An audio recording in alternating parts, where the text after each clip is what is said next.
I would like to welcome everybody here today. I'm John Corcoran, Executive Director of the American Rose Society. We have a program of judging updates. Bruce Monroe will be presenting this today. He has been a member of the American Rose Society since 1974 and a Consulting Rosarian since 1981. He has been a judge since 1981 and is the current ARS National Chairman of Horticulture Judging Committee. Also served between 2009 and 2012.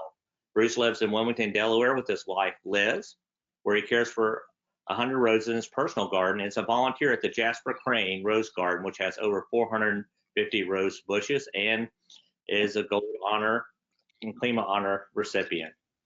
Bruce? Thank you. Good afternoon, or depending on where you are, good morning.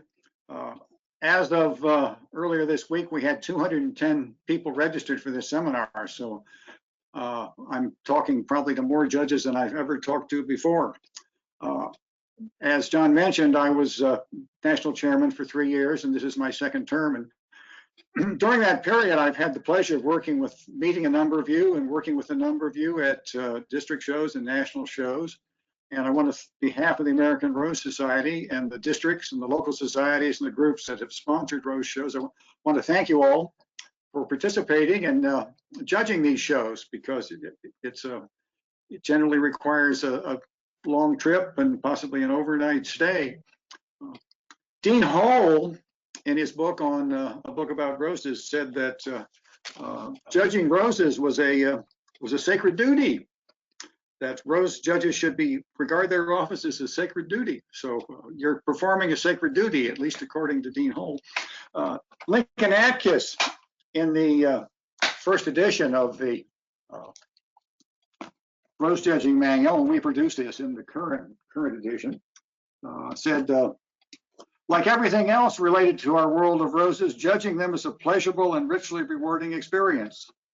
Judges commonly travel 700 miles to judge a local show. Why? When usually their only reward is a free luncheon.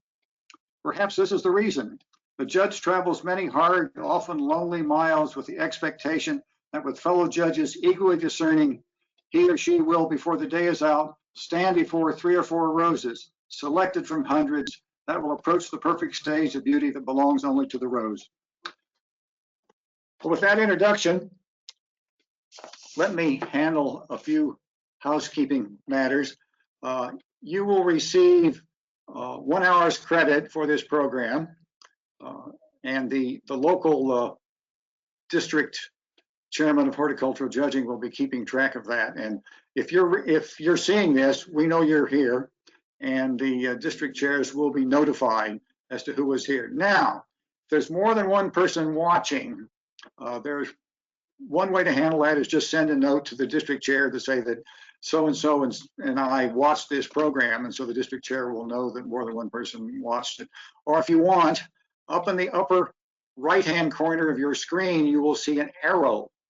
If the arrow is pointing out, click on it, and it will open a box. At the bottom of that box, there will be a space where you can send comments. You can send questions and comments at any time to the staff, and when you can tell them, who is watching with you, so they will know. But the easiest thing is just to notify your local chairman. I've been asked to point out that there's nothing wrong. Apprentices can invite themselves to judge a show, but there's nothing wrong with an accredited judge notifying shows that they're available. There's absolutely nothing wrong with that. We've had cases where people who were in one district, but they were right on the line, and they were actually closer to shows in another district, but the other district didn't know they existed. So there's absolutely nothing wrong with notifying people and sponsors of rose shows that you're available to judge. Okay. Here's our program. Let me say that we have 4 programs scheduled. Next week, Craig Dorschel. Note that his program will be an hour later. The following week, we have a program on judging rose photography. We have a 4th program scheduled. We don't have a topic or a speaker yet. I'm working on getting a topic and a speaker, and I'm sure we'll have that information shortly. Each of those will be for 1 hour's credit. So if you come to all 4, you'll satisfy your 4 hours judging update credit, auditing credit. We have an option for a 5th program. We may have another program as well in case people miss one of these. Here's a summary of the presentation. I'm going to cover the changes to the rules of disqualification and penalization. This will mostly use a program that I put together earlier and was on the ARS website. There were actually 2 programs, the older one, which I hope has been removed or should be removed. Then there were recent changes to the classifications in shrubs and ramblers, and I will mention that. And there are proposed changes to the national challenge classes, and I will say what those are. The end will have comments and questions. And brother, since you're only getting 1 hour's credit for this, I don't want people to have to spend the entire afternoon saying that they've been to the whole program. So we're going to limit that to about 30 minutes so it doesn't drag on for the rest of the day. I know 210 judges, there are a lot of people who want to make comments and ask questions, and we'll do the best we can to accommodate you. Part 1. At the meeting in Franklin, Tennessee, a year ago, the Board of Directors adopted 2 items to make major changes in the way roses are judged. And you need to be aware of these because they took effect immediately and affect the judging of all future rose shows. And they would have affected the rose shows this year, except there weren't very many. The board adopted a series of guidelines that eliminate most grounds for disqualification, and they supersede anything in the contrary in the guidelines, and additional rules establishing additional grounds for disqualification are prohibited, and every show schedule needs to be revised to take account of these. Okay. First of all, they established something called an American exhibition name, abbreviated AEN. And that's going to assign to cultivars for use in rose shows, sponsored by the American Rose Society. And it will be, to the extent possible, the name under which the rose is generally available or otherwise generally known in the United States. As of right now, or before this was adopted, people had to use the name that was assigned first use in commerce. So roses that were commonly known in one name in the United States had to be shown under some other name, occasionally some unpronounceable foreign name, at least unpronounceable to people who spoke English. So where do we find an AEN?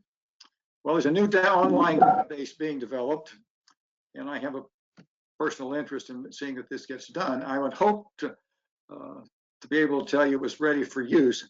I was just informed that it will probably go to a beta test in the next few weeks, so we'll let you know when it's ready. Future ARS publications will use an AEN, so all is not lost. If you get the new book, the new guideline, the new Roses in Review has the AENs. So you'll find Canyon Road instead of Scarlet Bonica, or Eden.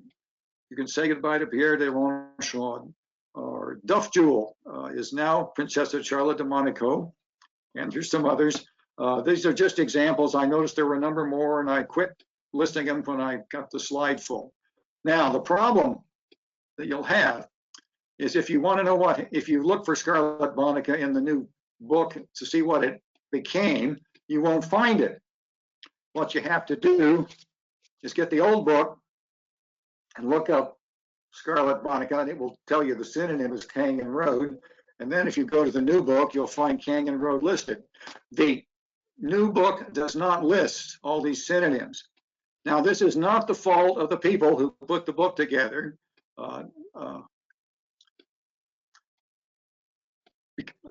This book is not intended to be a listing of synonyms. That's what the website's for. This is sort of an interim way, and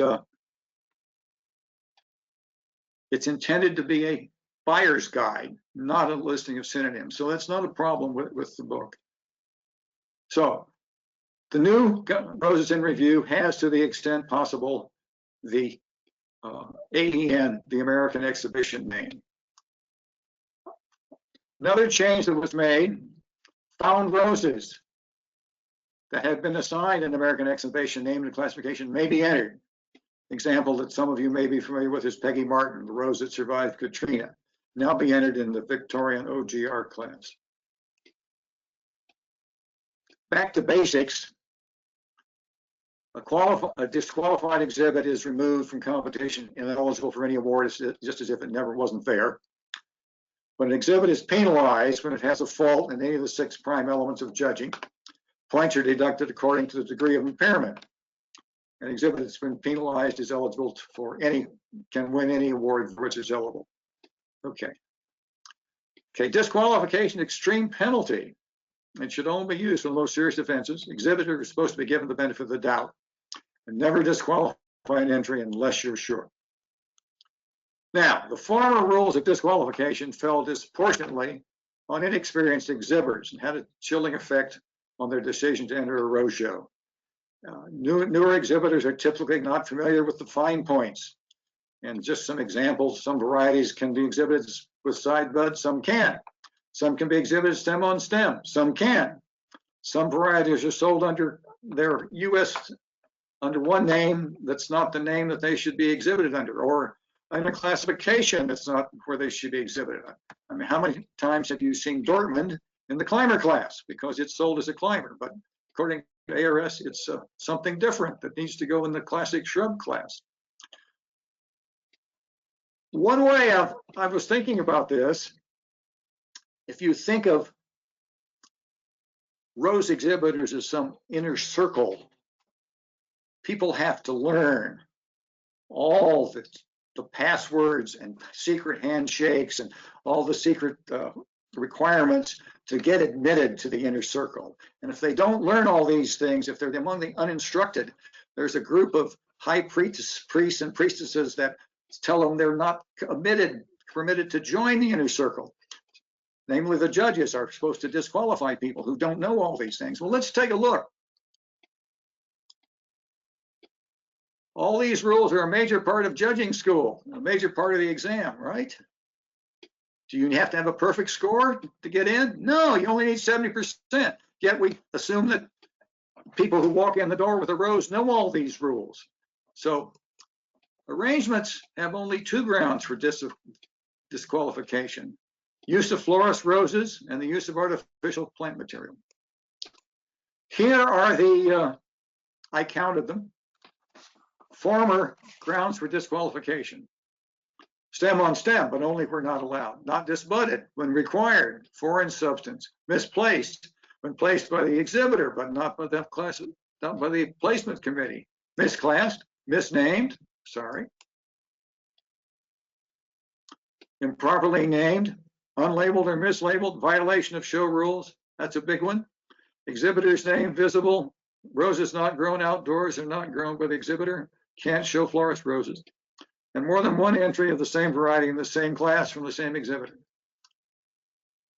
Stem on stem, that disqualification is gone. Stem on stem is now a potential penalization. It's a fault in stem and foliage if it's above the vase. If it's below the vase, forget it. It has no bearing. This was previously the rule for shrubs and old garden roses. Now applies to all entries. Stem and stem below the vase is irrelevant, and you cannot take the specimen out of the vase to examine it for any reason. Side buds, that disqualification is gone. It's a penalization in classes where they used to be not permitted. Open one bloom per stem and open bloom, hybrid teas, grandifloras, floribundus, many flores, and miniatures. Sorry again. They're just a fault in stem and foliage and penalized to the degree of distraction, if any. The rules for things like shrubs that permitted side buds, those aren't changed. Foreign substance. Entry can be disqualified only where there was an obvious attempt to cheat. Entry must be disqualified if it was evident that a foreign substance was applied to improve the appearance of the entry. And the typical things you see are green ink, leaf polish, paint, tape on the underside of a leaf so the tear doesn't show. And sometimes people put replacement petals in. That's tough to detect. But spray residue, bird lime, dirt are only a fault in stem and foliage. I always say that if you're 100% certain that the exhibitor put the bird lime and the dirt on the rose to improve its appearance, you may disqualify the rose, but otherwise you can't. Insects, aphids, mites, thrips should be ignored unless distracting. Once again, they're a penalty according to the degree of distraction. So we would disqualify entries for attempted cheating, not for carelessness. And what that means is that grooming materials, cotton balls, Q-tips, splints, paper labels should be carefully removed by the judge or the clerk. And I would say ask the clerk to do it. Don't do it yourself. Paper labels I always wondered about because they really weren't a foreign substance. They were. All right. Misplaced. Now, used to be when the classification committee, if the entry had the proper class name and was put down in the wrong place, it was disqualified if the exhibitor did it, but not if the classification committee did it. If the classification committee did it, it was moved to the right place, and if necessary, the class re-judged. That is now the rule for all misplaced entries. Misclassed. That's where the rose is correctly named, but it has an erroneous class. Well, the correct class will be put on the entry tag, and the entry will be moved to the proper place and judged. Why do people misclass roses? Well, sometimes bloom showing novices tend to put bloom showing stamens in the 1 bloom per stem class rather than the open class. Miniature and mini floras are frequently put in the wrong class just because classifications change sometimes. Classic shrubs, as I mentioned, Dortmund is frequently put in the climber class. And old garden roses, of course, there are 2 classes, and if you get the date wrong, you may get it in the wrong class. So, what does this mean? It means to the extent possible, the judges are expected to make an honest effort to correct the exhibitor's mistake. So these high priests and priestesses, instead of excluding people, are trying to figure out ways to get them into the inner circle by correcting their mistakes and writing down on the entry tag what they did wrong, and so they won't do it again.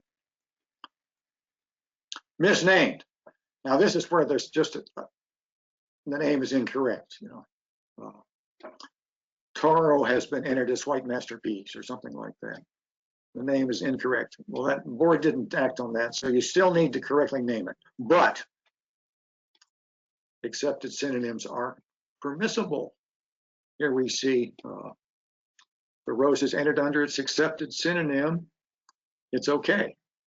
You write the right name on the tag and put it in the right place. So that Scarlet Bonica, you mark that out and write Canyon Road on it and put it in the under C's in the Floribunda class. Spelling. One misspelled word and you're out.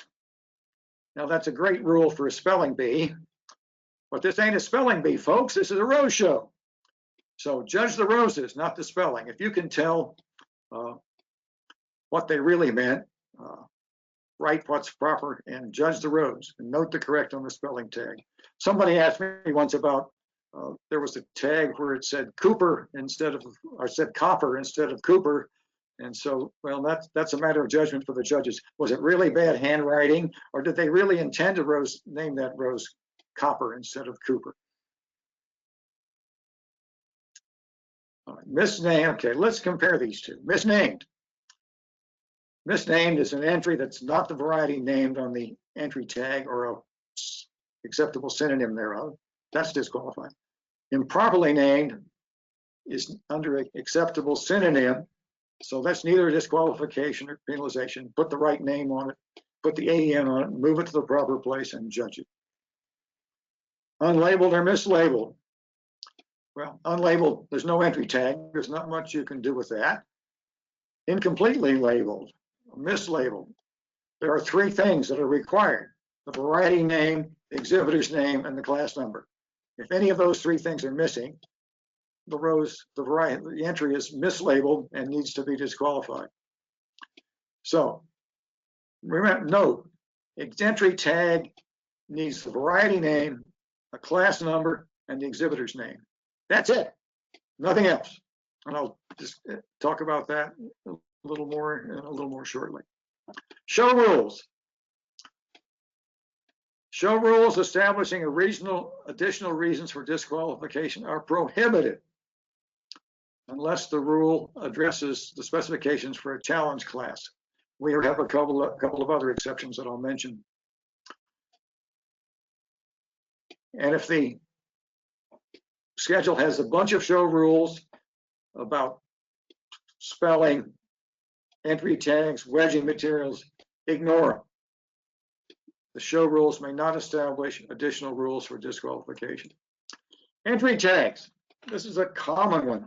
I mean, you've all seen in the entry tag, or in the show schedule, it says each exhibitor, each specimen must have an entry tag. Only official, with official spelled out in large letters, ARS entry tags may be used.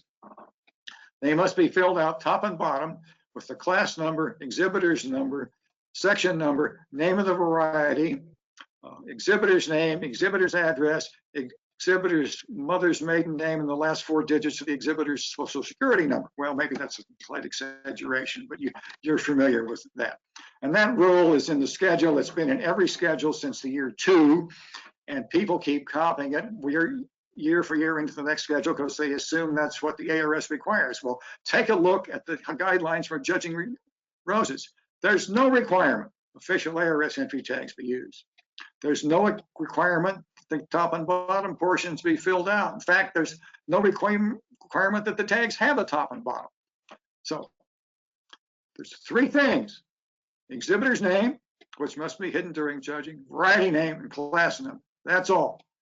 If you require anything else, you can ask. You can't disqualify for failure to put the color class, exhibitor number, failure to fill out top and bottom, use of the wrong colored ink or pencil, failure to list dates for OGRs. Now, the schedule can ask for this, and the exhibitors may be nice and put that on there, and might want to ask it for OGRs, because if people look up the dates, they're less likely to get them in the wrong class. But you can't disqualify or penalize if they don't. So this is a rose show. It's not an entry tag show. So judge the roses, not the entry tags.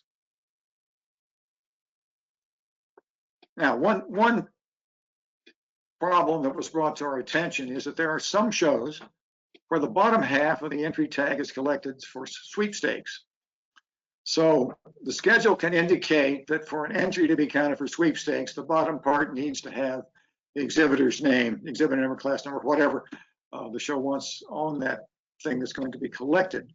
However, if I come in with 6 roses and I see Bill at the next, he has 2 tables full of roses and he's putting in 60 roses, I figure my chances of winning sweepstakes are pretty slim, so I'm not going to bother to fill out the bottom of the entry tag. So there's no penalty for not filling out the bottom of the entry tag, except your entries aren't going to be counted for sweepstakes. Wedging materials. There's another one where show rules go all over the place. No disqualification or penalization for use of prohibited wedging materials.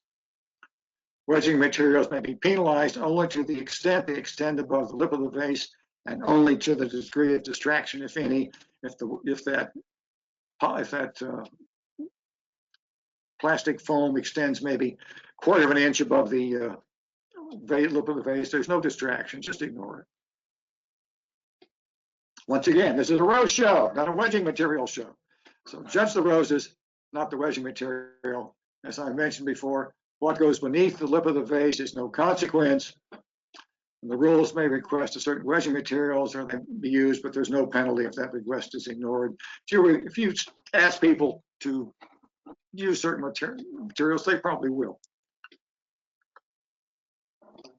Now, the board didn't address whether or not the exhibit did not change that particular grounds for disqualification, but in order to prevent unnecessary disqualifications, clerks should clever up the name or remove the name if it's visible, if it's discovered before the entry. I know tags come open and people close them, and that's perfectly okay. All right, these are still valid disqualifications. The roses not grown outdoors are not grown by the exhibitor. More than one entry in the same class. Board didn't address that. That's an entry.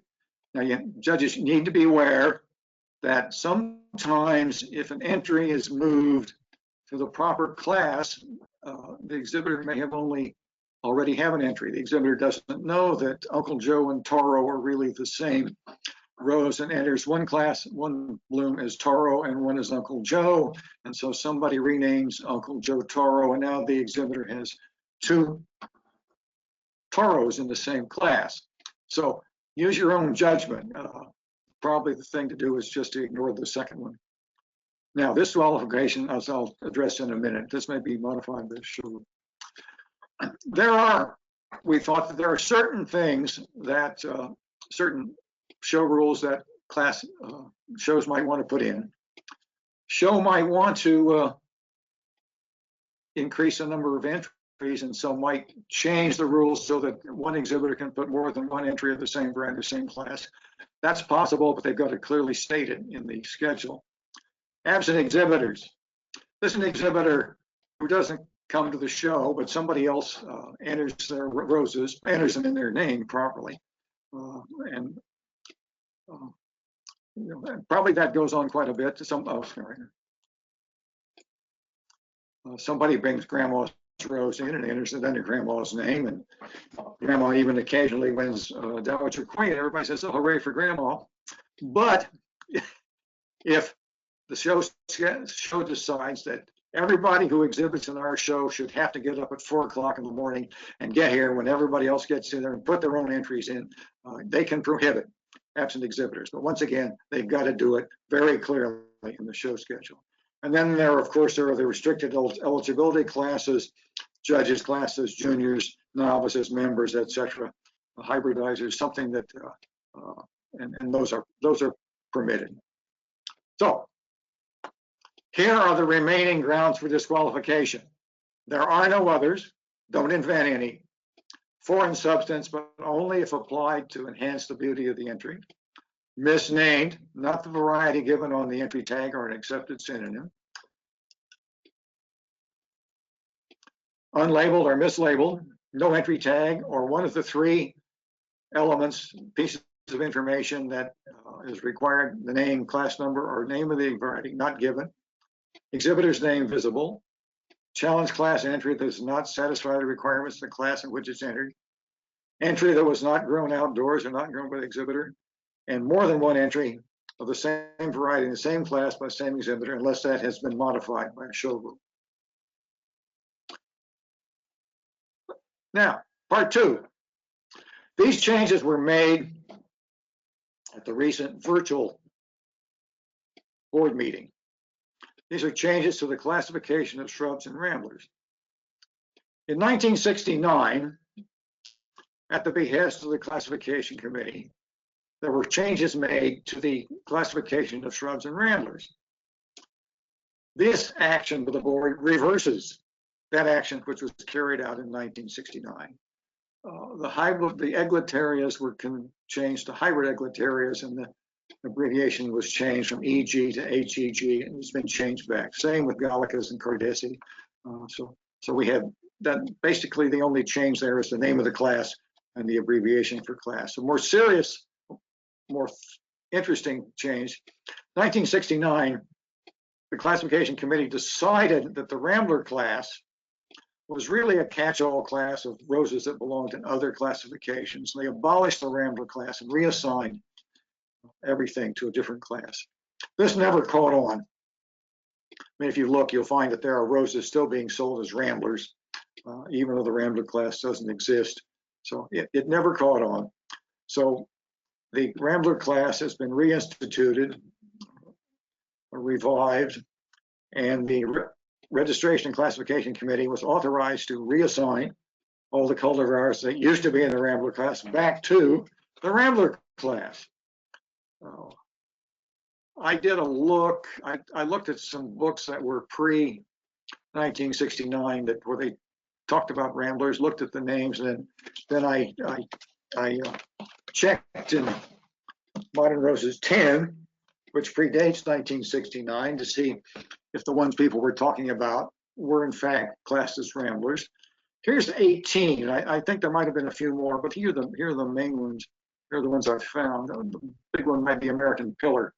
Dorothy Perkins is possibly grown as Excelsior and Gardenia. These are the ones that the classification committee will reclassify as ramblers when they get around to it. But right now they're more worried about the website than they are about reclassifying ramblers. But here they are. Now, the action said that ramblers should be exhibited in the classic shrub class. And this is a change from past practice. Historically, ramblers were exhibited in the climber class. I have schedules for a number of pre-1969 national shows that say the ramblers should be exhibited in the climber class. I personally favored putting them back in the climber class, but obviously what people had different ideas. So the classic shrub class now includes 5 classes. As you know, there is no designator for classic shrubs. You have to know that these 5 particular classifications go into the classic shrub class. The Cordyceae no longer hybrid, and these other, now the ramblers. So that gives 5 classes that are exhibited in the classic shrub class. The modern shrub class was divided into 3 classes. Ground covers. This would include the flower carpets and the drifts. They're low-growing, lax canes, sprawling horizontal growth and with multiple blooms. And these are just examples. Of course, there are probably others. English-style roses. These are the Austin shrubs and similar varieties, and they resemble old garden roses and are decorative and recurrent. The original proposal was English roses. That name is associated, I think, by most exhibitors and most people who are knowledgeable in the rose area with Austin roses. And so we didn't like that name, but we couldn't come up with a better one. So we finally settled on English style roses. I didn't see Chris Greenwood's proposal of old fashioned style roses. That might have been a better name, but maybe we ought to consider changing it to that. But these are the Austins and the ones that are similar to the Austins. And finally, everything else as landscape shrubs. And these are the knockouts, Easy Elegance roses, Lady Elsie May, the Buck Roses, the Canadian Explorers, and basically all the other roses that don't fit in these 2 previous classifications. Now, how does this affect the show schedule? Well, nothing actually. All 3 of these classes will be under the modern shrub class. So any rose that qualifies for those 3 classes, you just need to say in your schedule that the modern shrub class includes these 3 classes. They're all shown as modern shrubs, and they're all eligible for the modern, they're all eligible for the modern shrub court of honor, just the same way all the classic shrubs are available for the classic shrubs. Now, if the class show schedule wants to, it can put in classes for each of those 3, and then it can make a show award, not an ARS certificate, just a show award, say to the best English style rose. People in the past have tried to put in a class for Austin roses or English style roses, but English roses was not a recognized classification before that. Now it is. But once again, all the blue ribbon entries in all 3 of these classes are eligible for the modern shrub court, regardless of which class they're in. Lastly, there are proposed changes to the national challenge classes.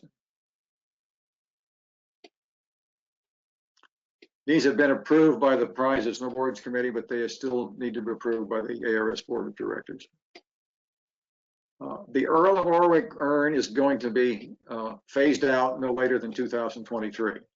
Earl of Warwick urn called for 6 double ARS winners.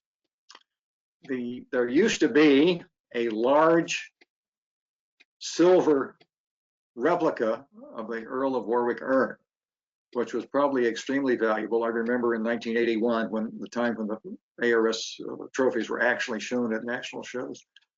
The Earl of Warwick urn was on display, and there was a security guard standing next to it all during that show in 1981.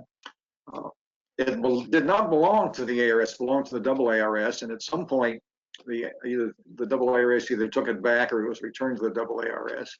The double ARS, which was the sponsor of this class, disbanded in 2003. And the class calls for ARS winners, which is going to, since there are no further ARS winners after 2003, this is going to have specimens from an increasingly outdated list of cultivars. So we have a class with no trophy, no sponsor, and increasingly outdated lists of cultivars. So it's going to be phased out in 2023. People who planted their gardens with double ARS winners so they can compete, be warned that class is going to disappear. Now, some people have suggested that maybe it would be fine to substitute or add one of the other groups of roses that have been evaluated, like the garden rose selections. Those suggestions have merit, but that would only solve one of the 3 problems. There's still no trophy and no sponsor. So any class would be that would require a new class, a new trophy, a new sponsor, and a new class description. That's really a new trophy, a new class. So that could be proposed to the Prize and Awards Committee as a new class, and they're sure they'll consider it if somebody wants to. Okay, the T. Allen Kirk Trophy called for a hybrid tea or grandiflora cycle of bloom. That's going to be broadened to permit any cultivar with exhibition form regardless of class, miniature, mini flora, even shrubs, floribundas, even shrubs, if they climbers, if they have exhibition form. Any variety with exhibition form can be shown in this class, and to give the exhibitors full opportunity to display their artistic ability. They can exhibit in either 1 container or 3 containers, exhibitor's choice. So Pacific Northwest people can now show this in 1 container if they want. The Edmonds Youth Award and the Hybridizers Association Trophy are going to be included in all shows and all national shows and miniature conferences. This will give hybridizers a greater chance to show off their creations and give juniors a better chance to win an award. The at least 3 entries from the class to be judged requirement has been eliminated from the Jan Shivers Trophy. All that requirement did was discourage people from entering because they feared that if they put their best roses in there and there weren't 3 entries, the class would never be judged and they would have wasted their best roses entering that class. Judges have no problem saying no award if they think that there's only 1 entry and they think it's not worthy. So that has been eliminated. Just that requirement. The class is still there. Now, in years in which only a national show scheduled is a miniature conference, the show committee of the miniature conference, with the approval of the National Chairman of Horticulture Judging, may add 1 or more of the other miniature or mini flora challenge classes to their schedule. That happened in Nashville. Nashville asked if they could add all those classes, and I said fine, but I didn't think I had authority to do it. It took an executive committee vote to do that. There was good competition in each class, and we had very good winners in each class. So now, but that's only if there's no other show scheduled that year. If there's no other big national show. That's the only show scheduled. The miniature conference can add their choice, whichever ones they want to add, all or some, or with the approval of the National Chairman of Horticulture Judging, to their show schedule. Rotating national awards. There are 3 rotating national awards, and I think that these are pretty much wasted because nobody even seems to know where they are, what the class requirements are going to be, and they don't get very many entries. And the objective of these awards is to make national awards available at locations other than national shows. Exhibitors, the national show may not be close to them, or the national show may be in Florida and they live in New England, so they're not going to have roses available to show. So these trophies rotate among the districts, and we've changed some of the rules. But first of all, they all had the 3 entries requirement, and that's been eliminated for the reasons I gave above. And a rotation was originally set up. The awards say the trophies rotate, but they don't say anything about how they rotate or who's responsible for setting up the rotation schedule. Apparently it was done by the board many years ago, but we've given the executive committee authority to adjust that if necessary. They can handle it in about 5 minutes rather than taking up a lot of valuable board time, considering something that could be easily handled elsewhere. And we're asked that the rotation be printed annually in an ARS publication and available on an ARS website so people will know where these awards are going to be. We've given a fixed class description. Each of these awards had sort of a nebulous class description and saying, well, here's what we think it ought to be. And 2 of them said, when you come up with a class description, 2 of them required that the class description be approved by the committee on the prizes and awards committee. The 3rd said that the class description had to be approved by the executive director of the American Rose Society. Now, I haven't checked with John, but I suspect he would tell me that he has things he would rather do than worry about reviewing and approving rose show schedules. So now each of these 3 awards has a fixed description. So exhibitors will know that if such and such an award is going to be at a particular district, what that class is going to call for. And here's what they are. The Hershey Bowl will be Floribundus and Polyanthus sprays. The Rosedale Bowl, hybrid tea, a grandiflora blooms. The Portland City of Roses Trophy, shrubs and climbers. So we spread this out. It's no longer everything's hybrid teas anymore. We're putting Floribundus and shrubs in. Okay, thank you very much.